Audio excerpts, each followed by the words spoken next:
તહેવારોના સમયમાં food and drugs વિભાગની મોટી કાર્યવાહી. રાજ્યના અલગ અલગ વિસ્તારોમાં જ્યાં પણ શંકાસ્પદ ખાદ્ય વસ્તુઓ જણાય છે ત્યાં તપાસ કરવામાં આવી રહી છે.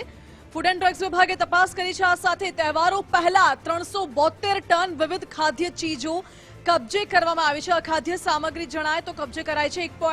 175 રેડ કરી રૂપિયા 8.15 કરોડનો માલ જપ્ત કરવામાં આવ્યો છે. ફૂડ એન્ડ ડ્રગ્સ વિભાગે તહેવારોના સમયમાં 9,900 સેમ્પલ લીધા હતા, તપાસ માટે મોકલ્યા હતા. ખાદ્ય ચીજોના સેમ્પલની ચકાસણી કરવા માટે આ તમામ સેમ્પલો મોકલવામાં આવ્યા હતા. જો કે ભેળસેળ ખાદ્ય ચીજોના રિપોર્ટ આવ્યા બાદ આગળ વધુ કાર્યવાહી થશે.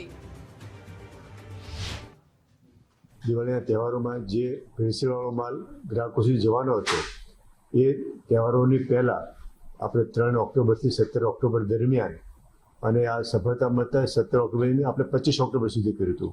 તો ત્યાં સુધીમાં લગભગ 8 કરોડ ને 15 લાખની કિંમતનો 372 ટન જેટલું મટીરિયલ જે મીઠાઈ બનાવવામાં, માવાની મીઠાઈ બનાવવામાં, પછી ઘી હોય, તેલ હોય, માવો હોય, મસાલા હોય, એ બધી કેટેગરીનું થઈને લગભગ 372 મેટ્રિક ટન મટીરિયલ જપ્ત કરેલું હતું.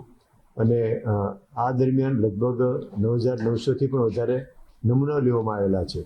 એટલે હવે નમૂનાના રિપોર્ટ આવશે એટલે જે તે એમાં જે કંઈ ખરાબી આવશે એના ગુણદોષના આધારે પ્રિવેન્ટિવ એક્શન પણ લેવામાં આવશે.